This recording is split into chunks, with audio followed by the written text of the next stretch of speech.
Hello, hello, hello, hello. I hope you guys can hear me okay. Let me make sure that my video and audio is set up okay. I might have to redo this. Let's see. Where are we? All right, let me go live with Rockfin. All right, guys. Sorry, it's just me running this program, and as you can see, I'm on camera today. How do you like my flowers in the background? Actually, JP took that picture, and those are the California poppies that are in our front yard right now. So it looks like I have the right microphone set up. Let me make sure that Rockfin is streaming okay. Looks like it is. How about some of the other platforms? Looks like we are good to go. Let's see here. Yeah. Whoop. Sorry about that. Let me put that on mute. All right. So, hello. How is everybody today? I'm going to be flipping around with different screens here. Obviously, this is a different format than you typically see me in, and I'm doing a bunch of things at one time, so you'll just have to bear with me while I log into some other platforms. And if you guys can hear me okay, then give it a thumbs up, or better yet, make a comment. Let's see if I can get to the chat. Oh, hello. Thank you. So you like the flowers? It's pretty cool, huh? Let me just log into this program here. Sorry, guys. This takes when it's just me, it takes a little extra time and effort. I want to give somebody very special a shout out right now, and I'm having trouble logging in, so just give me a minute. I want to give somebody very special a shout out, and I'll share that information on the screen. Just give me one sec. Sorry, I have to do a few things. Hope everybody had a good weekend. Today is Tuesday, May 23rd. That's what it is. It's about 2:00 in the afternoon. And we had a great weekend. We had great. I'm glad everything looks good and sounds good. That's great. We had such a fun weekend today. A friend came with his wife and visited us from Georgia, and we went out to dinner. We went out to a Hawaiian themed restaurant, and then we went to a Oaxacan place. Then the following night, and I believe there was some pinball action going on, and it was super fun. So I want to give him a shout out, and I'm going to try to do a screen share here. So bear with me because I'm doing it all on my own, and I want to make sure that I know what I'm doing here. And boom, how's that? How does that look? Great. You can see that there's my friend, and he's in this band called Faithless Town. So if you have a chance to go and check out his CD and his music, please go to his website, which is faithlesstown.com. Thank you, Frida. Go to faithlesstown.com, I believe it is. Let me just make sure. And yeah, faithlesstown.com. The band is Faithless Town, and they have their new album is out, and we listened to it. JP and I listened to it, and it is good. So you guys have to check it out. Also, from what I understand, they will be playing. Let's see if there's news of where they're going to be. It doesn't look like. Oh, here we go. Let's see. See, there they are. I'm sure some of you will recognize the lead guy there. Nice guitar. I think they're going to be in Franklin, Tennessee this weekend. Or coming up in June. They're going to be in Franklin. There it is, Franklin, Tennessee for the Rebels for a Cause tour. And they're going on at 11. So, and then they're going to be playing in Decatur, Georgia, a couple weeks later. So can you guys see that okay? Let me see. Yeah, you should be able to see that okay. So yeah, if you're in the area, go check him out. Go to his website and take a look at the new album and where they're going to be playing. I wish we could go, but it's, we're actually going. We're going to be traveling. Now let's see if I can bring myself back up a little bit bigger. There we go. We're going to be traveling in June, so we won't have a chance to go to that show, but I do think that you guys should definitely check out his band for sure. So let's see. A couple of things I wanted to just kind of go over. We'll show our website. Let me see here if I can bring that screen in again. Our website is book-of-hours.com, and that is, yeah. Where is it? There it is. That's what our website looks like. So you guys have a chance to go to the website and take a look at some of the videos that we have. Now I'm going to update this probably this week or maybe next week and give you some new videos that have come out since then. This is the blog site where you go to Blog of Hours, and it shows all of the audio blogs that I do. And all of the blog posting that I do. So you guys can check that out. And if you want to support us, you could actually go to this page and support us. And there's and I usually include the link for that in all the blog posts. So you can follow us on Twitter. And so speaking of Twitter, I want to take you right to a tweet that's going to link into another thing that I found on the NIAID website. So support us. But what I want to do now is, obviously I titled this, Natasha says orange is her least favorite color. It's actually my favorite color, one of my favorite colors. But I love the California poppies, especially, right? So what I want to do is I want to see if I can play this very short tweet video for you. It's like a minute long. It's not very long at all. So let me see if I can do that. Let me grab the screen and I'll bring it in because I kind of want to go through something with you and see if you can follow me in my train of thought, right?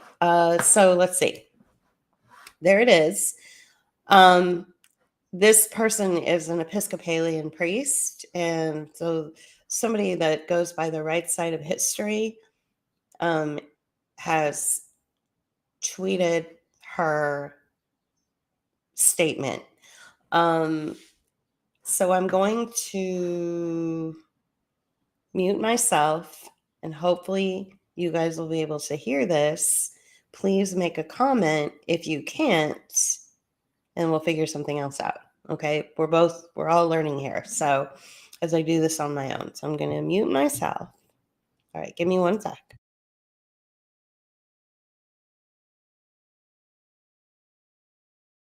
So we just got the call. Apparently the entire department of adolescent medicine at Dell Children's here in Austin is gone. all of the doctors have been fired. No one will come out, of course, and say it's because they were offering gender affirming care. And yet, last Friday, it hit the newspapers that Paxton was going to be suing. By the way, laws against gender affirming care for youth have not passed yet. But apparently, when you combine fascism with capitalism and the fact that the medical industry is for profit, this is what you get.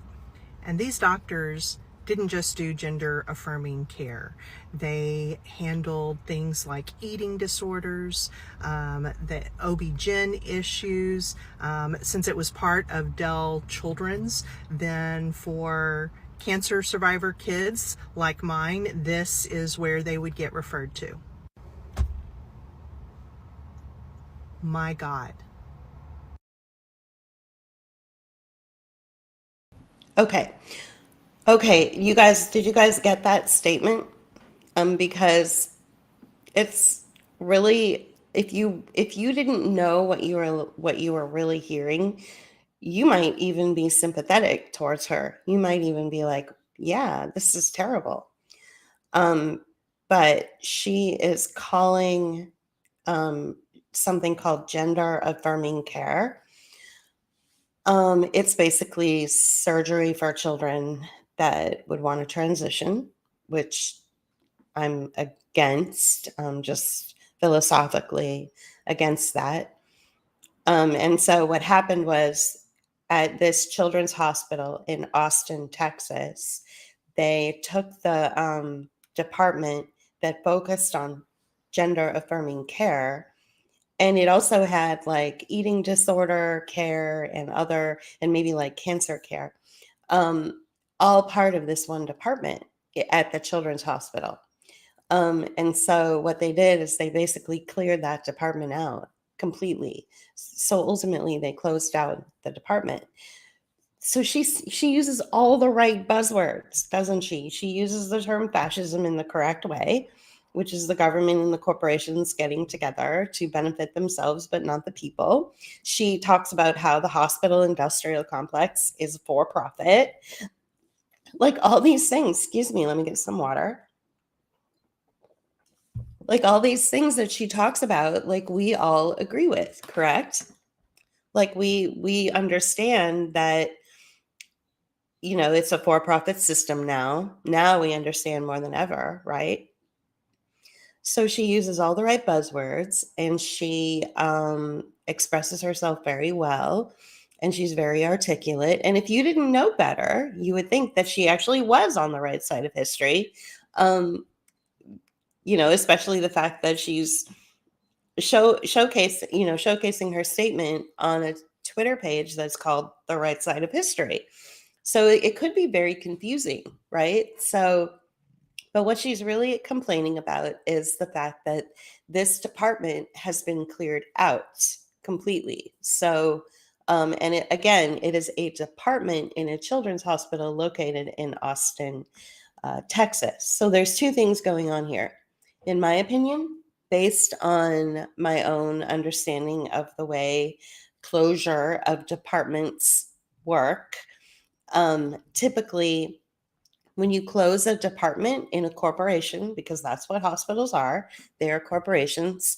Typically, when you close a department, it's because that department is not yielding um, any any benefit to the company. It's not benefiting the company somehow.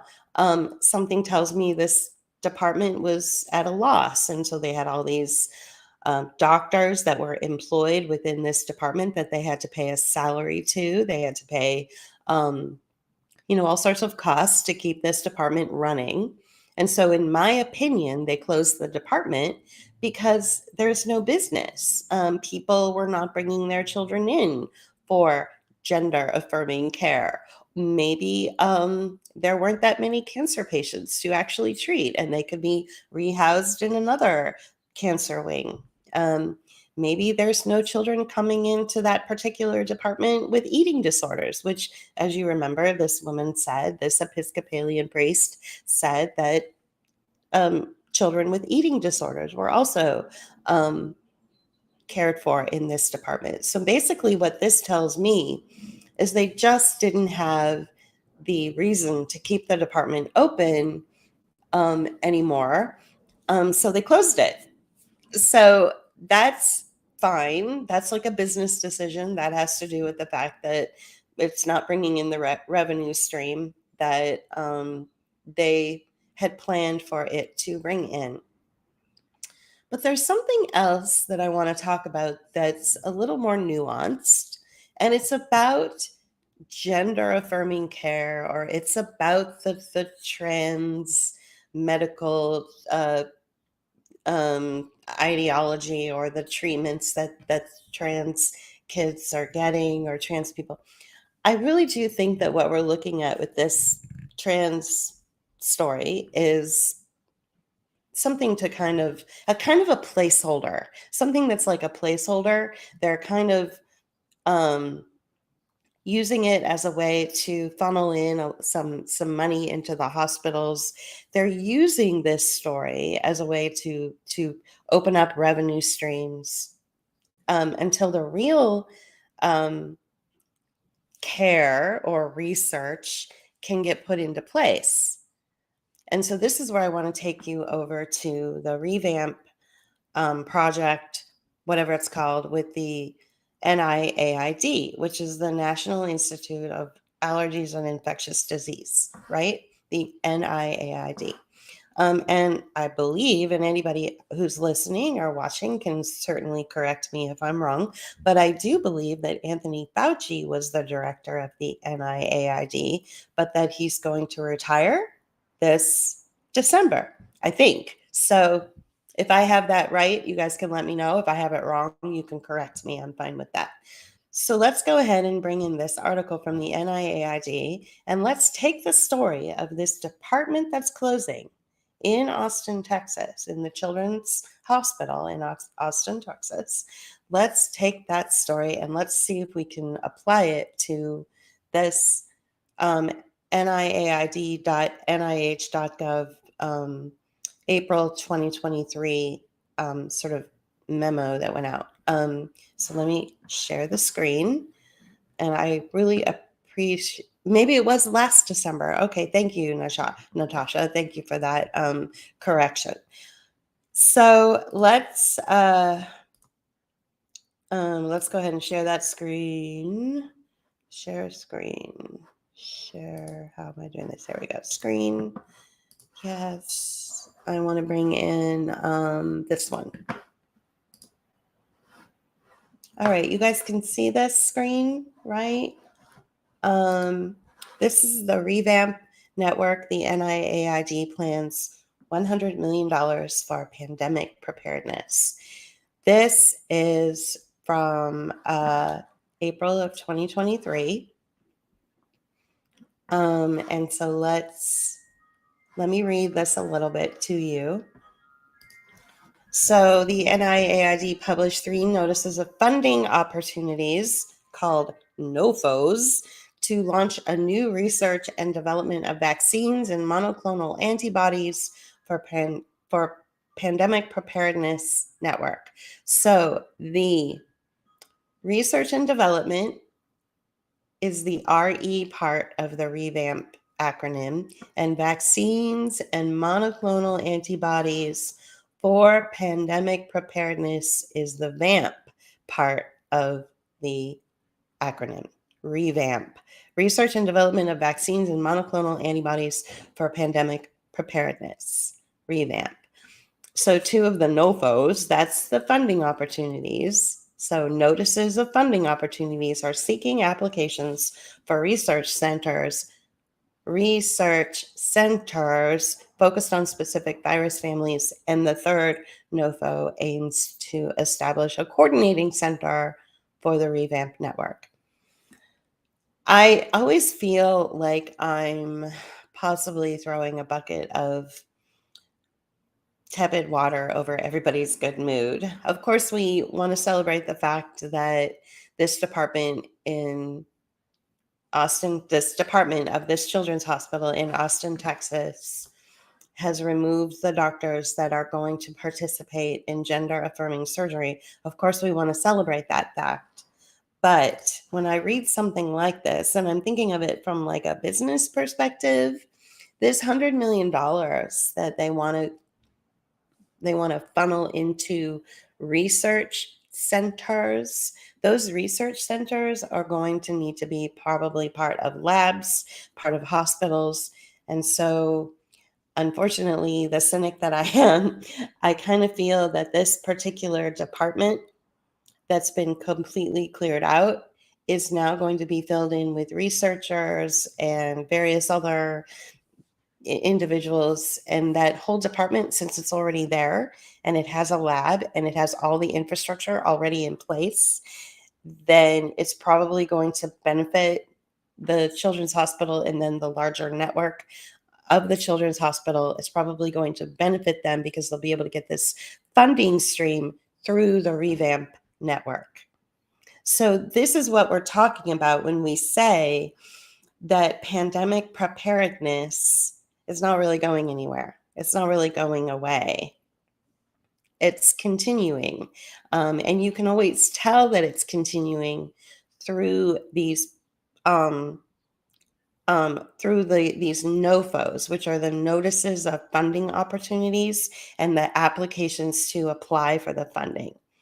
So the NOFO calls for centers proposing research on virus families from, and I don't even want to pronounce those two virus families, Flavividae and Talgarver, whatever. I don't even know. So the NOFO's purpose is to establish comprehensive, cooperative, basic, and translational research centers to carry out in-depth research on prototype members of select virus families that have the potential to emerge as pandemic pathogens. Okay. So this is a really good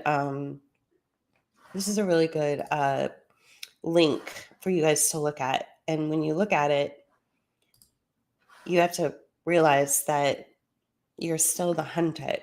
Like, we're being hunted, right? And so when they talk about, pathogen research or pandemic research, what they're really talking about is running experiments, right?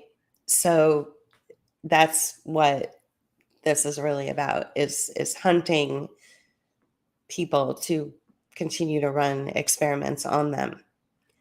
So we just have to be prepared and get ahead of it and kind of starve the system. Don't play, don't be a part of this. And so if you were to go to, any search engine that you feel you want to go to, whether it's Google or DuckDuckGo, and you were to just type in pandemic preparedness or NOFO, type in the term NOFO, which is the Notice of Funding Opportunities, you will probably get a lot of hits for a lot of different labs or a lot of different agencies, you see? So, and this is just one example of that. There's a funding stream, I think, that is ultimately going to come out to be around $10 billion or more in the COVID rollout, in the whole COVID operation and the rollout of it and all the funding streams that opened. This term, $10 billion, or this amount, $10 billion, kept getting plastered everywhere. It was like all over the media, 10 billion, 10 billion, 10 billion. So I think they really just wanted people to have that number in mind. So this is 100 million specifically for pandemic preparedness, to be, based on what I'm reading, if I know what words mean, to allocate that money to specific centers. And so, for instance, the center that this Episcopalian minister was complaining about, that had just been emptied of doctors who were committing gender affirming surgeries and other things, was upset about that. And I feel that it's been earmarked for something like this. I hope I'm wrong, but I'm just putting two and two together. So can everybody hear me okay? Is everybody good? And does everybody follow me so far? Hopefully this, makes sense to you. And so I want to continue this idea. I want to continue this idea, this concept of like saying true things. In my New Constitution Living War Crimes video essay that I did, I was definitely like, this is all DoD backed, and of course it is, but there are particular bad actors in every agency, and then there are those that are not. And the ones that are not the bad actors are trying to hold on to their positions so that they can, steer this ship back around to going the right direction, right? So it's about ready to go off a cliff. This is not good. We just keep pushing forward things and certain technologies and certain experiments and certain, what they're calling experimental prophylactic gene therapies, which is what they call them. So sometimes I call them as that as well, because I use their own language to weaponize against them. They're actually bioweapons. Um, I realize that there are certain members of the military that want to turn this ship around, and so they have to keep their positions. And so it must be a very difficult place for them to walk that fine line. So yeah, so Natasha, that is kind of what I am insinuating, or I'm intimating. I don't know for sure. Nobody knows for sure about anything. But typically, when a department is closed in a large corporation, it's because there isn't a valuable funding stream. The funding stream has dried up. So, in my opinion, that particular department, which was dedicated to certain types of care, one of them being gender affirming care, one of them being eating disorders, one of them being cancer follow up, that they just weren't getting the bodies in the door. And they couldn't justify the salaries of the staff, the salaries of the doctors who were the specialists in those fields. They simply couldn't justify it to keep it open. So they cleared it out. But now that they have an empty department that's all set up for running experiments, through biologics and through labs, and the infrastructure is there, the accounting infrastructure and all of the the administrative infrastructure is already there. So it's like, why would they build a new center for this revamp program that I talked about when there's one that's already there that's empty, right? We're talking about capitalists, right? They always want to figure out a way to make their money go the farthest, right? So that's sort of what I'm saying. I'm just I'm teasing the idea out. How's that? I'm teasing it out. So in this continued movement towards saying true things, I want to make sure that when a person does go back and watch New Constitution Living War Crimes, that they remember that although this is a big, the DoD is kind of driving this thing, this pandemic research, pathogen research, and things like that, that not everybody, in the DoD, and not every military apparatus, not every member, not every service member is on the wrong side of history. So there are people that are still in these agencies that are trying to do the right thing. And so, like I said, they're walking this really thin line, it's difficult for them, right? So I think that we need to be aware of that, right? That's all I'm saying. And switching gears, totally unrelated to what I had just been talking about, because I want you to kind of let it process in your mind and in your hearts and in your consciousness, that the pandemic preparedness and the research that's going to go into pathogens isn't going anywhere. It's continuing. It's still a big part of our existence, especially in this country. Um, and so we have to think about that and what that means. Because remember, I mean, I do believe that this is taxpayer funded, correct? So these are things that we want to think about. Now, switching gears totally and completely, I'll bring in another mainstream article that caught my eye. Actually, it was interesting.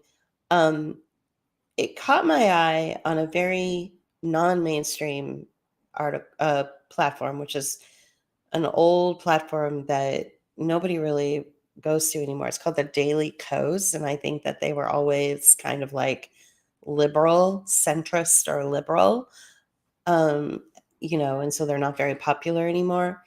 But suddenly today, it's all over mainstream. So let me share this article, and we can kind of speculate what we think might be happening with this story, which I sort of alluded to on my social media page a little bit. I was like, what's going on here, you guys? So here it is. Hopefully you guys can see that. Let me see if I can bring that back. Okay, can you see the headline there? And that looks like a Pittsburgh bridge. That looks like a bridge that's close to where I live.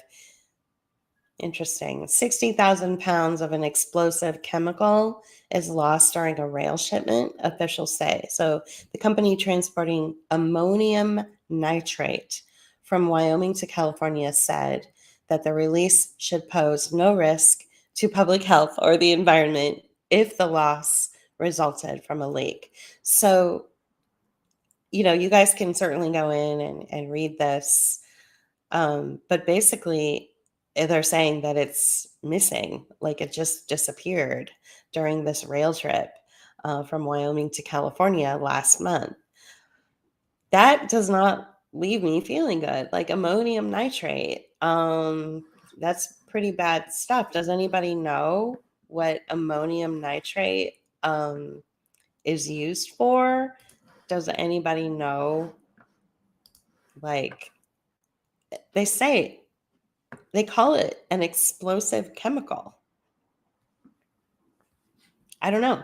It feels as though, so remember when all the trains were wrecking and all the cars were exploding, and remember when that was trending a few months ago? It seems like it was a long time ago, but I guess it wasn't that long ago.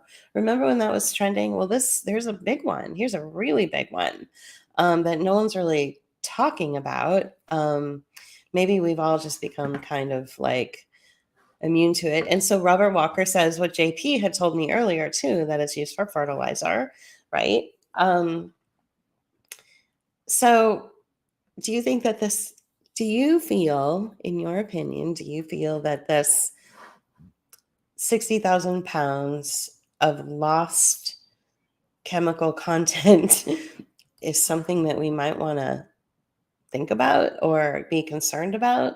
I know that this is a mainstream article, so they do one of two things. They will either make it worse than it actually is, or they will downplay the seriousness of it. They'll downplay how serious it really is.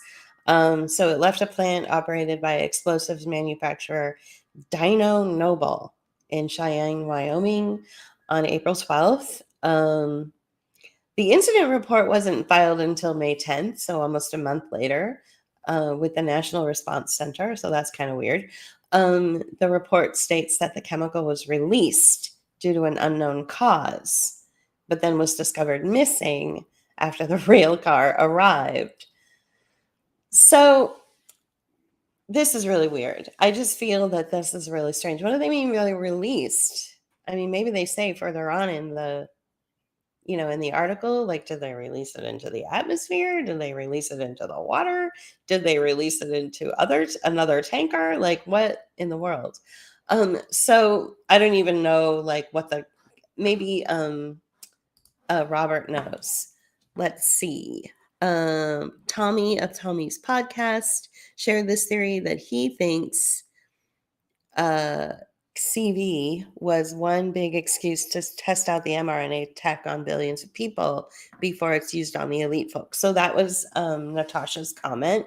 And, there's all sorts of speculation. Of course, that we live in a neighborhood of deep poverty. It's seen better days. And I feel that our neighborhood in particular was targeted with the toxin because lots of people are dying around here. Now, back to the ammonium nitrate that has disappeared. Oops. Yeah. Let me see. Let me get back to that. Let's go back to the headline. So the 60,000 pounds that has disappeared, Robert says it's the same stuff used in the Oklahoma City bomb all those years ago. Whoa. Thank you for that, Robert. So Zachary says we're just lab rats speculating on what the lab coats are planning to do next. Exactly, right? So we're the rats sitting around going, I wonder what they're going to do next to us. Well, JP made a good point earlier when I was telling him about this headline that I saw. He was like, well, they might do something like, put it out there kind of like an earworm. And then maybe next year or something, they'll come back and say that, some bad actor out of China or Russia or somewhere like suddenly, bombed us with 60,000 pounds of this chemical, explosive chemical, right? And so it's the same kind of scenario that we saw on September 11th, 2001, where it was something that was done to us by our own government, but then we blamed somebody else, that kind of thing. So I see stuff like this and I go, okay, if you're talking explosive chemicals that have disappeared, I just wonder what our crafty little government is up to now. Like, what are you guys planning now?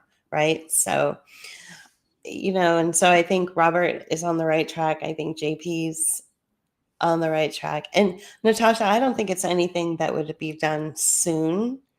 I think that they put these out as what I call earworms to get it into our consciousness.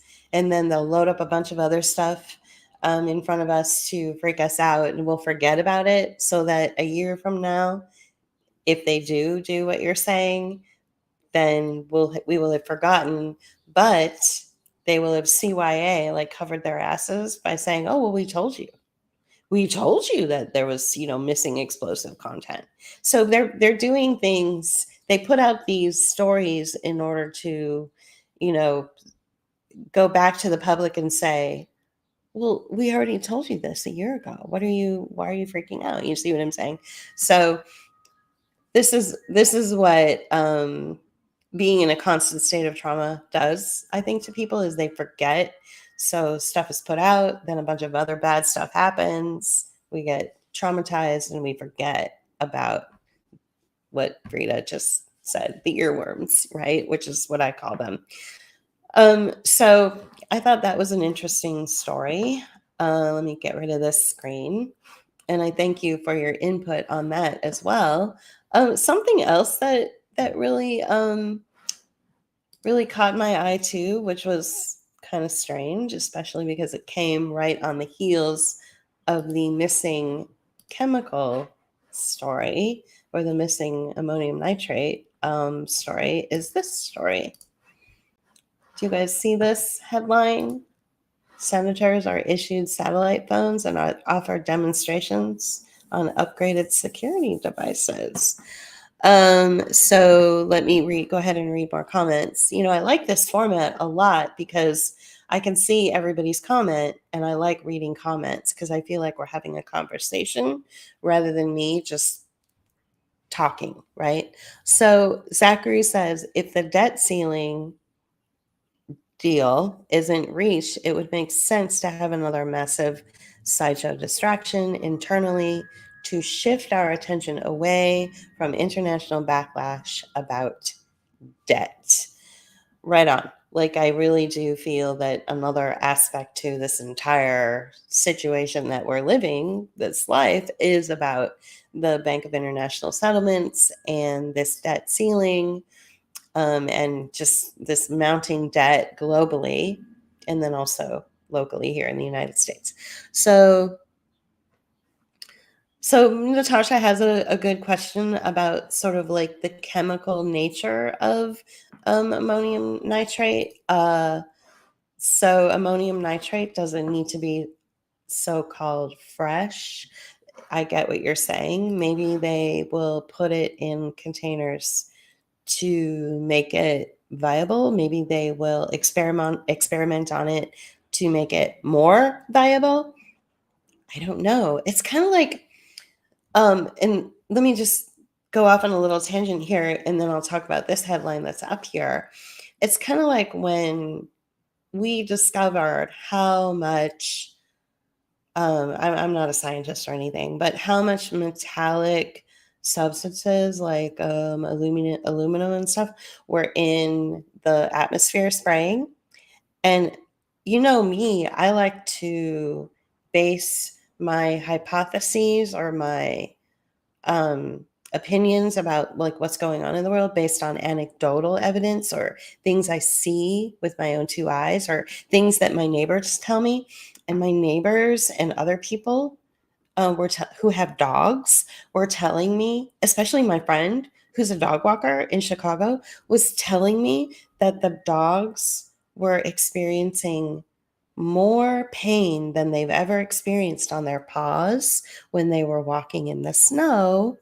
And we think it has to do with the fact that the spraying and stuff up in the sky is causing, like when it snows, is causing it to have a more metallic feel. And have you ever felt something that's like super cold and metal? It like it hurts your bones, it hurts your tissue more than just like if you were just galloping in the snow, right?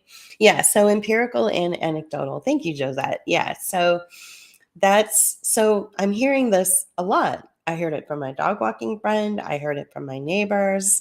I heard it from other people that dogs who live in snow were experiencing more pain in their paws from, and then Claudia Stauber did something like that too. That's good. Some things I don't agree with her, but yeah, she did have the snow analyzed years ago. I remember that. And I think there was a high concentration of metals in the snow.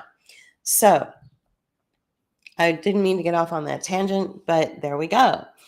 So we know that there's something going on. So in response to Natasha's question, which is a good one, it's a scientific question, I think, is that she wonders how fresh the chemicals have to be in order for them to work effectively.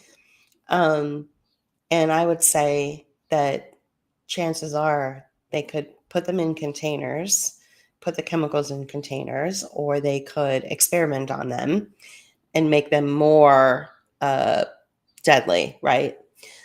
So, kind of like they're experimenting in the skies, and then we saw what happened with the dogs, right? So, right, and then some people are lighting the snow on fire, which is crazy. Well, there's a river in, I think it's an urban legend, but it's based in reality. There's like a river, I think, in Ohio or whatever, that's randomly catches fire. I don't know. I think they even made a movie around that story. I don't know, but that's how toxic our waterways are. That's how toxic our environment is. So here's a really interesting headline, which I've had up here this entire time I've been talking. Senators have been issued satellite phones and are offered demonstrations on upgraded security devices.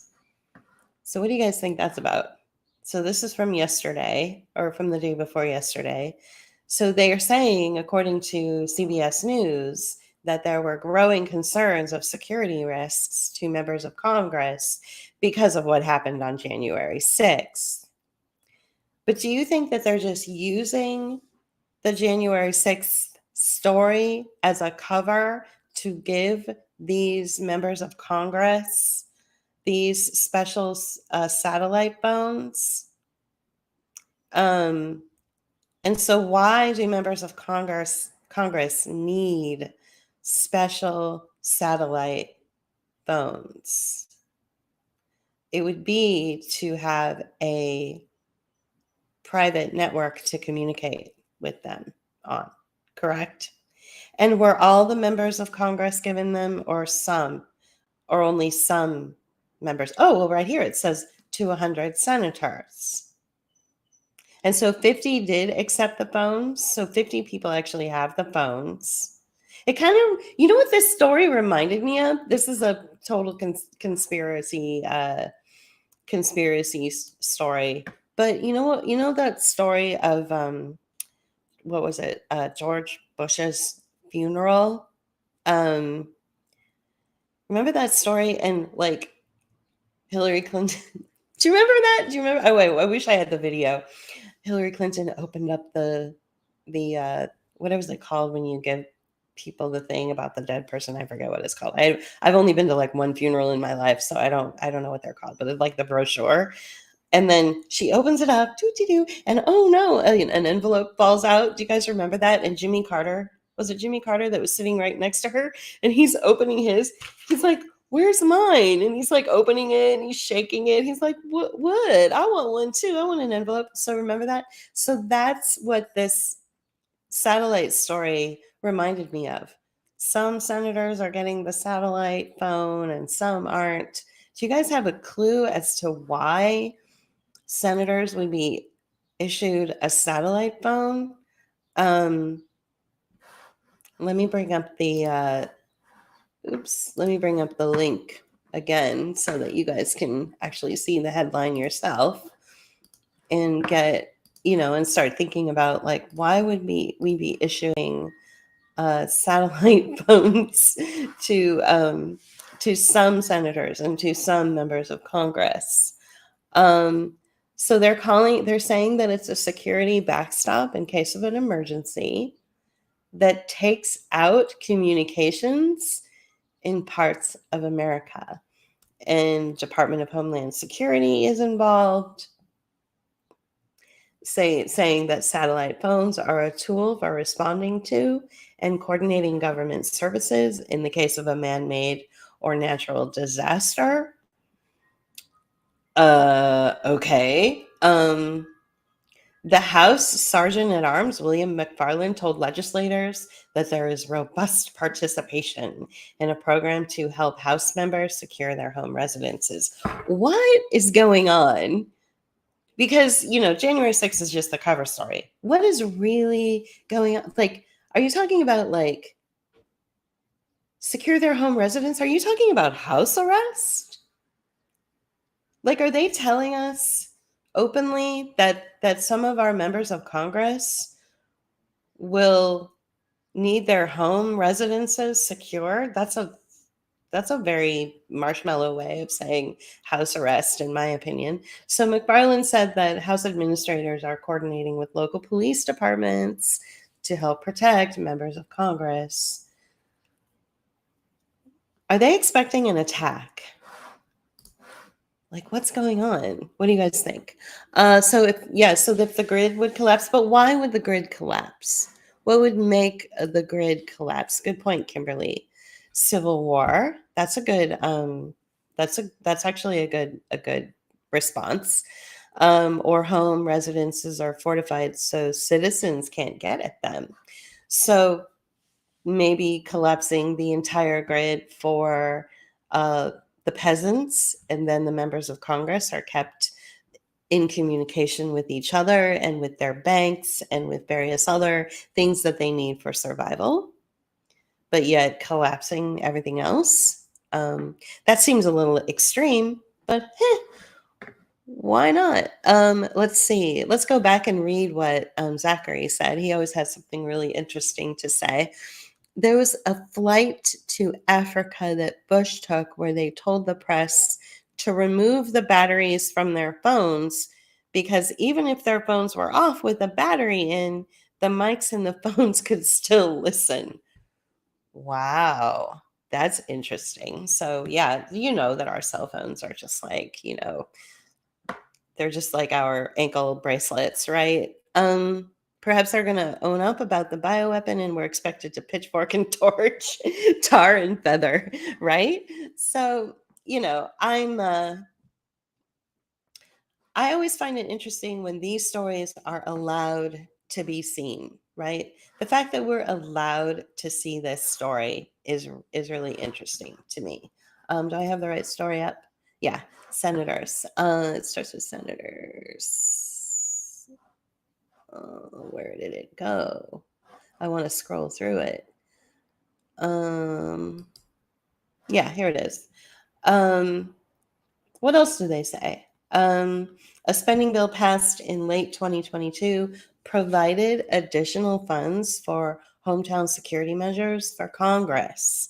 The legislation required security administrators to enhance member protection, including providing a security program for congressional leadership, expanding dignitary protection division services, and expanding the USCP field office presence, which could deploy and broaden Capitol Police protection in cities outside of Washington.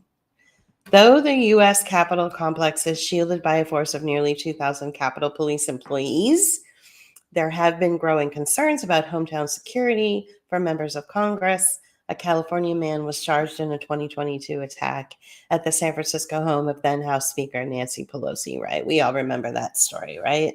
Where Paul Pelosi's lover came at him with an alleged hammer. Sorry, I don't mean to laugh, but how they expect us to believe these things. So in a May 15th attack at the Fairfax, Virginia office of Representative Jerry Connolly, one of Connolly's constituents is accused of attacking two of the congresswoman's staffers with a metal baseball bat, and both were briefly hospitalized. So they're just saying, we need these phones for security so that we have direct lines to like our private Capitol Police, our favorite Capitol Police members. What do you guys think? So I just found these particular stories to be really interesting. I'll go ahead and get rid of that screen and come back up. And, I just wanted to keep in pace with this idea that we have to say true things and we are allowed to speculate what these stories might mean. We're allowed to do that. And we should be thinking of things from all angles. We should be thinking the way some of you have commented here. Will there be a citizen uprising? Are they scared of us? Is this the equivalent? Is handing out satellite phones to members of Congress, is that the equivalent of Nixon being so afraid of the people that he put giant buses in front of the White House because he was afraid of the people throwing rocks and climbing through the windows and all that stuff? I don't know if you guys remember that story. So Robert says that he thinks that the phones are because the government is going to tighten the screws on the people, and so that they're anticipating a reaction. So yeah, that's like the second or third person who's actually said, something along those lines, that they're concerned about the people pushing back. And so these stories tell you where they are in their, in their mind. They tell you that if you really look at it, if you get to the heart of it, they tell you that they're afraid of us, right? If that's the truth, and that's what they really feel that they need these for, is that we're going to, react and go after them, or pitchforks and all that stuff, and civil war and all that, then that tells you that whatever it is that we are doing, which is nonviolent, nobody's committing any violence, is that it's working. So some guy that you listen to is expecting government related and UFO related events to happen this June or July, maybe just in time for Pride Month. Right. And I know that people have been, talking a lot about um, extraterrestrial life, I think. I don't know if I really believe that, but I do know. What I do believe is that AI is getting really good, and that as we move towards the election, it's going to be us going, okay, is what we're seeing real? Is that AI or is that real? Like, we're really going to have to use more discernment than we've ever had to use in the past to see if what's being fielded to us, especially through social media, is real or not. Right. And yeah, so the a lot of people do say that they're trying to take away our guns, and that seems to be the go-to. Michelle just said, they keep trying to take away our guns for the same reason. My feeling about the gun situation is that they're never going to fully take away the guns. They're never going to fully take away the Second Amendment. What they'll do is they'll make you jump through a million hoops to use your gun. Like for instance, I mean, this is over the top, right? But say you have a handgun. And now maybe your local state, it won't be a federal thing, it'll be a state thing. Your local state says, oh, well, you need bullets for those guns, right? Well, you better go register the bullets. So you got to walk over to the register office and register the bullets. So now you register the bullets and you register the gun, right? Oh, well, you have a gun and you have bullets and you need to clean it, right? So you need this specific type of cleaner. So it's all about a money-making scam, right? And all these hoops you have to jump through just to have a gun, and it's all local. So Pennsylvania has strict, gun laws. Maybe Wyoming doesn't have as strict gun laws. So the Federal Digital Platform Act of 2023. So I saw you, Kimberly. I saw that you had posted about that before, and um, I wanted to kind of tie that in with another article that I don't have up yet. So just bear with me while I bring it up.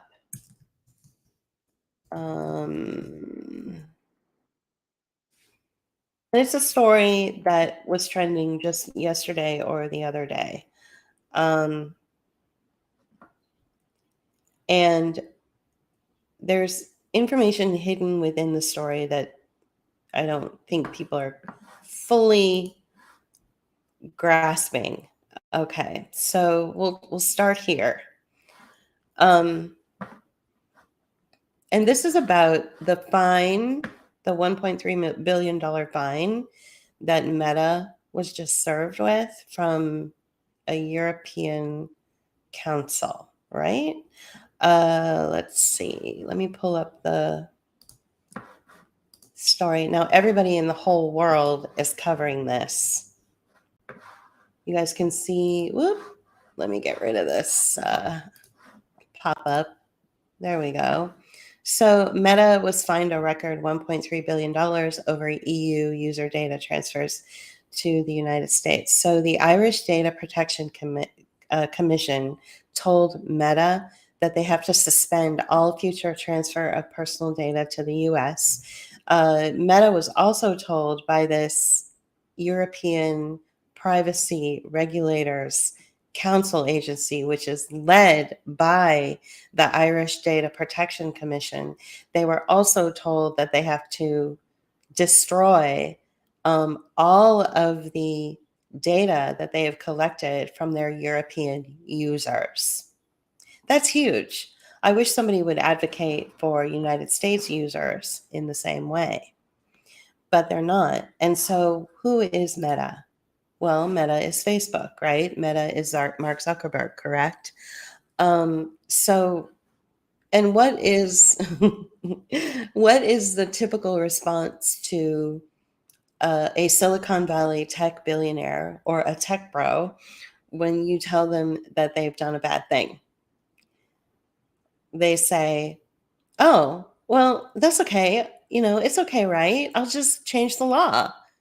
And here's a bunch of money, and then you'll just change the law." So I feel that this is cover for something like that, and it's tied into the Federal Digital Platform Act of 2023, which Kimberly had talked about before. So I feel like, and I haven't had enough time to really like put two and two together, put it together. But you have to understand that first of all, I don't think Meta is going to pay the money because it's Silicon Valley. And we're basically ruled by our tech overlords at this point. And it was something that I believe it was either Zuckerberg or somebody else had said outright. So they're going to appeal. Of course, they're going to appeal the decision, and they're going to appeal the fine, the $1.3 billion fine. We are appealing these decisions and will immediately seek a stay with the courts, who can pause the implementation deadlines given the harm that these orders would cause, including to the millions of people who use Facebook every day. So the Meta case put focus back on the EU and Washington's push to get a new data transfer mechanism. The US and the EU last year, in principle, agreed to a new framework for cross-border data transfers. So what this does is this lawsuit allows Meta an opportunity to sort of reinvent the wheel. And through the reinvention of the wheel, as they appeal this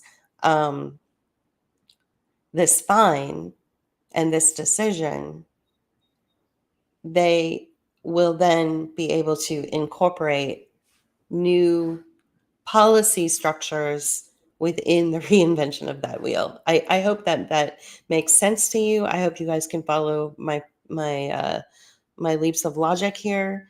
But this, I believe, will tie into language in the Federal Digital Platform Act. Yeah, so if there's no way for people to communicate on the internet, Kimberly, absolutely, people will be very upset. The internet is how my platform is able to reach an audience. Without it, I would have to get a movie screen and go to theaters and stream my video essays on a theater screen or something. And I suppose it could be done, but it would be difficult to get people to come out. So the internet is a great tool to share my work.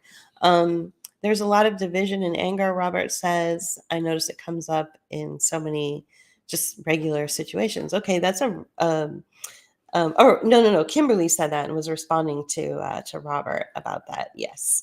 Yeah, the tech industry is the one that has benefited the most in this COVID operation. A lot of people think that it was the pharmaceutical industry or the medical industrial complex.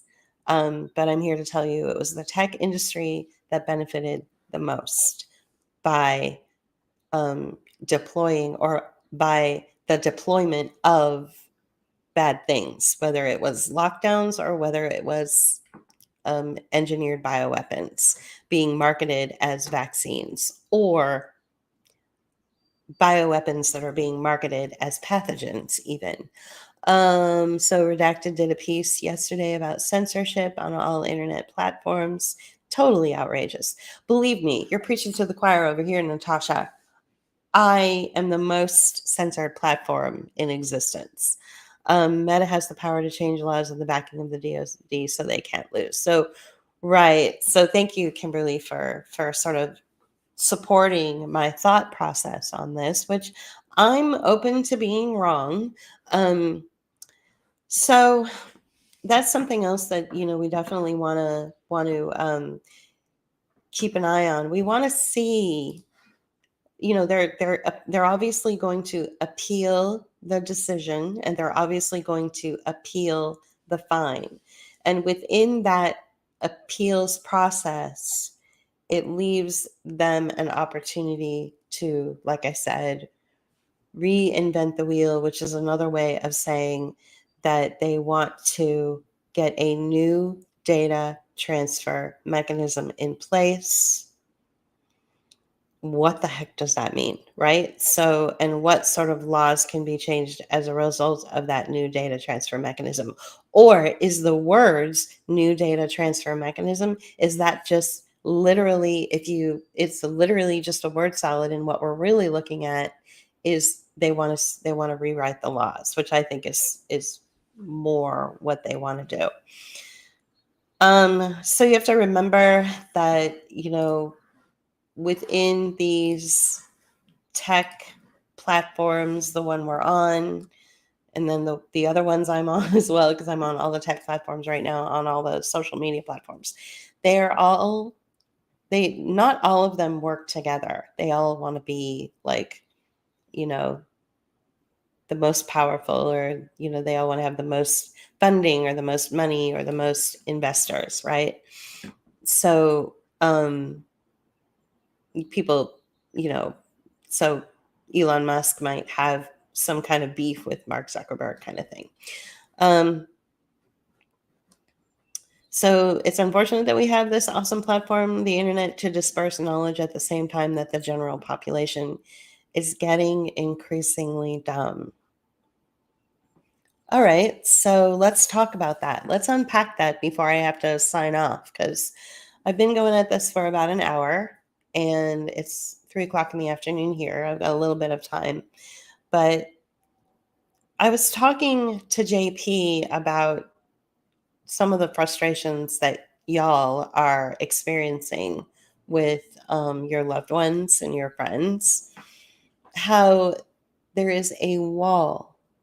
Do you feel that, Kimberly, do you feel that there is a wall up and it's impenetrable? Do you feel that when you're out and about, whether it's yoga class or a book club, and that you can't even engage in any kind of like respectful, adult, mature dialogue or conversation, that you're either just shut down or they just nitpick at the things that don't matter?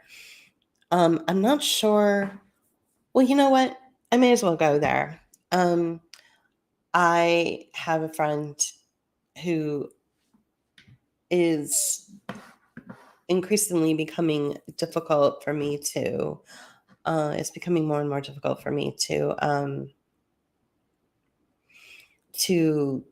deal with her. She's in San Francisco, so it's not like I see her every day, but she put up an image on Facebook. I'll see if I can describe it. I don't necessarily want to show you the post, because then it would give her name away, and that's not fair to her. So I will describe the image. It's the United States with legs. So the United States is a person, and the lower part of the United States, which is everywhere from like Arizona to Florida, is all inflamed. And is she family of Peep? I don't know what that, and I've never seen this this person. I may have to block them. We'll see. This person who just commented, I may have to block them. Hopefully not.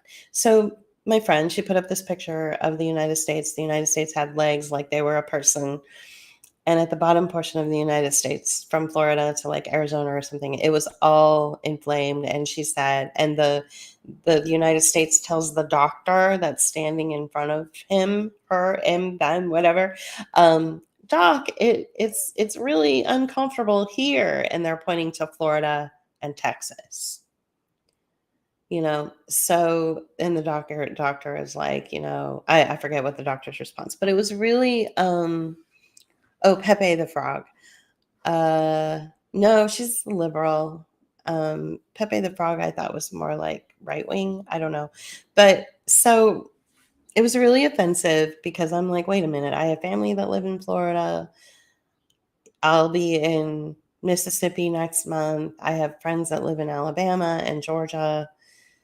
All these people from the South that I know personally, and I know what kind of people they are, and I know how smart and amazing they are. And it really rubbed me the wrong way. And I was like, how could somebody so smart say something or put something up that's so dumb?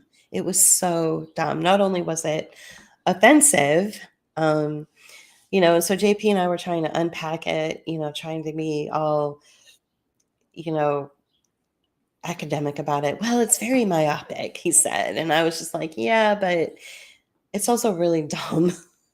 It's really dumb to put up something like that. It shows your ignorance, even though you're trying to make all the people that live from Texas to Florida or wherever, even though you're attempting to make them ignorant. Like, it really just showed me how ignorant she was.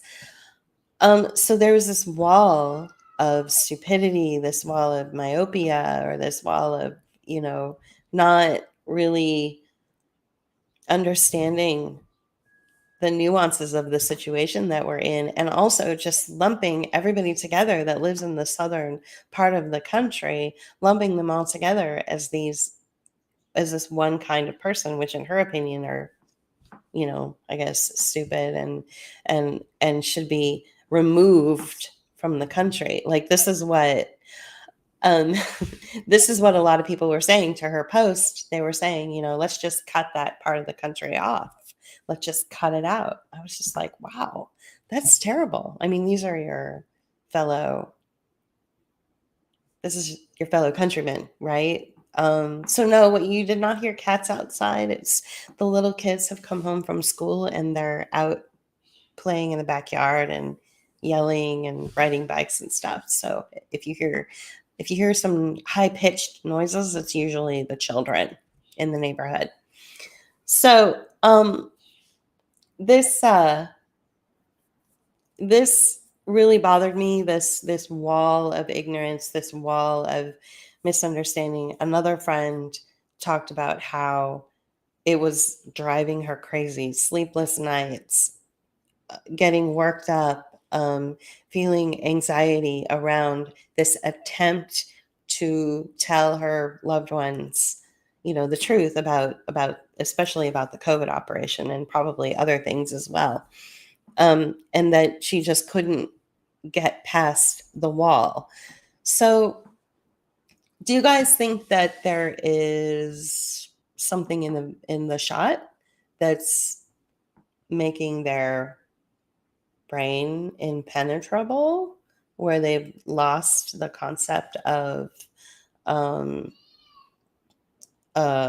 just friendly dialogue? Um, do you think that it's stress? Do you think that it's the media? Do you think it's a little bit of everything like that? I mean, what do you guys think? So this person who I've never seen before, who's commenting, said, nah. Brooke is saying it's possible. I think it's just frequency and entrainment from the TV. So they've been hypnotized. That's what Natasha says. But the people that I know and that I'm really thinking of who are impenetrable and they will not have a discussion. They won't even like admit that there's a problem in San Francisco, for instance, which is a whole other like podcast, a whole other broadcast. I might dip into it a little bit here, but they don't watch TV. They don't have TVs. So you can't really blame the TV, right? So Kimberly says, I'm thinking it's media. People attack and then think it's normal discourse. But the people that I'm talking about, they're never, ever on the attack. They usually just ghost or they just don't talk about it. Okay, so our new commenter says it's the ego. Kimberly, that's exactly right. They refuse to admit that there's a problem in San Francisco. The problem is so bad in San Francisco. Let me see if I can pull up this article. London Breed, who's the mayor of San Francisco, has to answer to all the district supervisors of the city in the first ever. This is from 21 hours ago. You may not be able to see it because San Francisco Chronicle tends to live behind a paywall. But let me see if I can grab the article. Hang on one sec. So this is how bad it's gotten in San Francisco. Oh dear. Back home. Yeah, I may not be able to show you the all right, do you guys see that?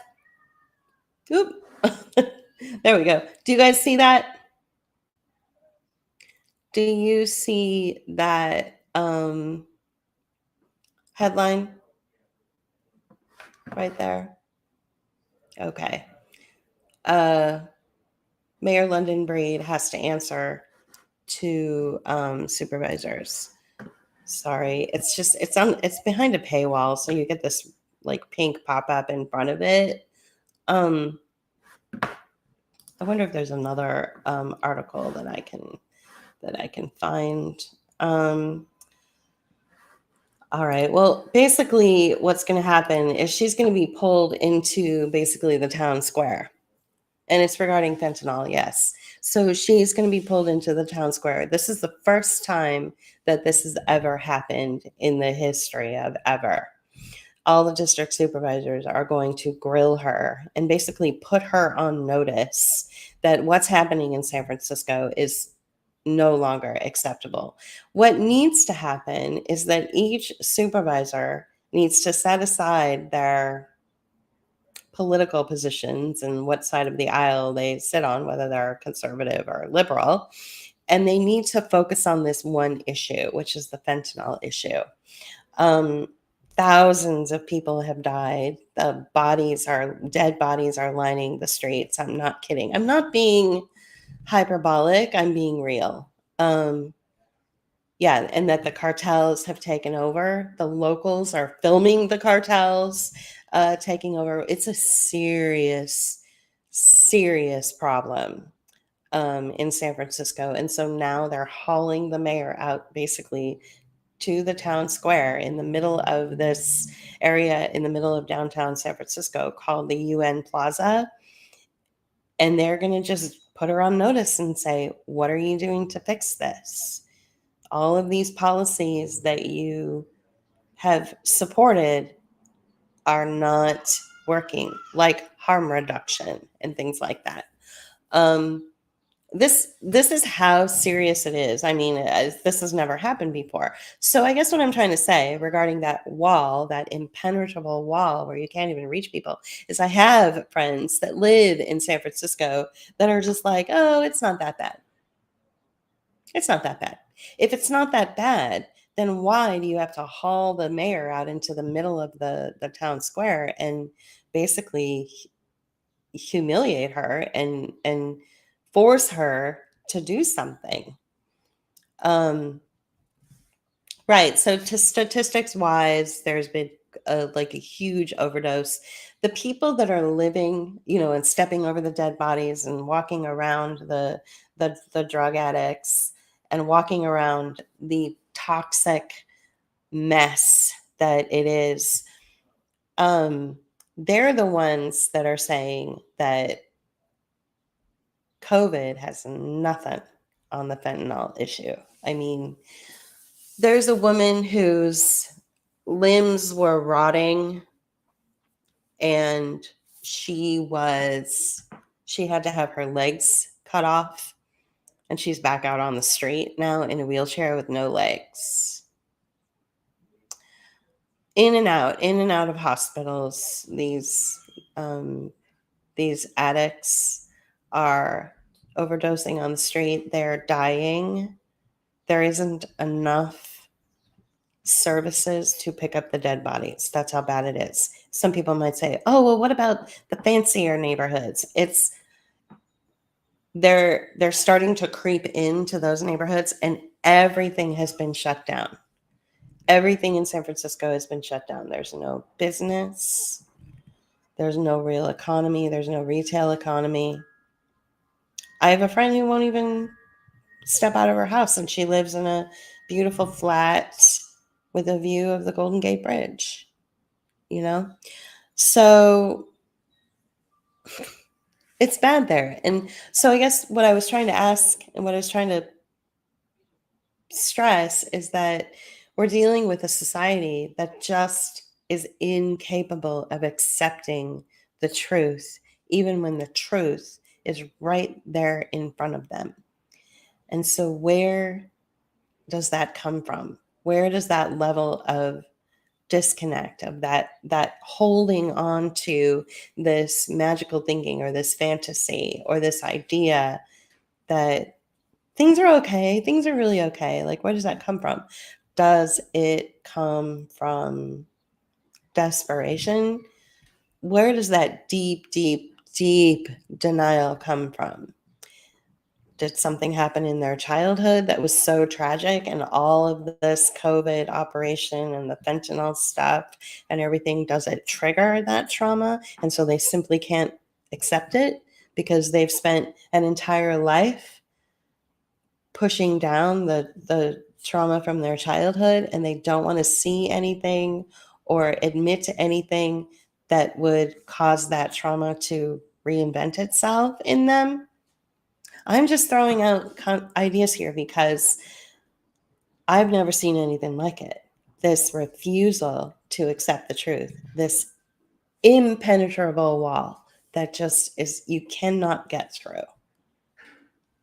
You know, and so when there are people that do come out and they have been able to admit that they were wrong in the beginning, like Scott Adams, for instance, the Dilbert creator, he has made all sorts of revelations about things, you know, and he's coming around. It's like you want to encourage those people, because especially influencers like that, you want to encourage them because maybe it will encourage other people to break down their walls. So the government is not addressing the biggest problems, so people in denial feel like pretending to. There is that as well. And Brooke, I'm really sorry to hear about your sister. That is really tragic. And so what was Zachary saying about Bar Harbor? Bar Harbor, Maine is a fancy neighborhood, and it's hitting the rich folk there too. And London, I guess, zombie behavior, right? The trank that causes the zombie behavior. So the zombie behavior is like, I've seen it with my own two eyes. I wish I hadn't, but I've seen it with my own two eyes where, you know, right before we left San Francisco in 2018, I saw a girl in the middle of Market Street in downtown San Francisco, like yelling and screaming and flailing her arms around and acting crazy and ripping at her clothes. And I was just like, you know, and when they're like that, you don't know if they're just if something is gonna like switch and they'll just then come after you. So you're just like, you don't know. You're always like on edge. You don't know if the zombies are going to come after you now. So it reminds me of the CDC's warning about the zombies. Maybe it was really just about, you know, people who are addicted to fentanyl. So let's see. Bar Harbor is the tourist destination for Acadia National Park. Had two local people doing cocaine a few weeks ago over overdose on fentanyl because it was in the cocaine and they had no idea. We can thank the cartels for that, right? Yeah. So and lack of affordable housing too is as big a crisis. So I think that, what we're seeing in San Francisco, this just complete and total destruction of that city from within, is sort of a trial balloon. I feel like they're just trying it out on San Francisco. And so that's why when people don't pay attention to what's going on in this city, it's like if you don't pay attention and then get ahead of it, because you will see it in your neighborhoods, then you can expect the same outcome. And we've got to get ahead of it. So I want to thank you guys for sticking with me this whole time. I don't know if you like this new this new way of streaming. I'm much more comfortable when it's just my voice. I don't like being on camera that much. But this time I thought, well, if I put some pretty flowers in the background, maybe it'll be kind of fun. And then I can read all of your comments as well, which I really like the interactive approach to this way of doing things. So I hope you enjoyed today's broadcast. I will include all the links when I go in and edit things, and it'll be right there for everyone to share. Okay, so I'm going to go ahead and end the stream now, and I will probably have more things coming down the pike in the future. I've got something that I'm working on. It's a video essay about sadism. I'm still working on it, still doing it. And then there's another video that I want to put together that I did in the same way that I did the Catherine Watt videos, where I said Catherine Watt in her words. I want to do that for somebody else that deserves some attention, I think. So give me a little bit of time to work on that as well, because she packs in a lot of information. It's very overwhelming, and she talks very fast. So I want to make sure that I get it all in and get it right. So look out for that as well. Okay, guys, thank you so much. I'm glad you enjoyed the orange poppies.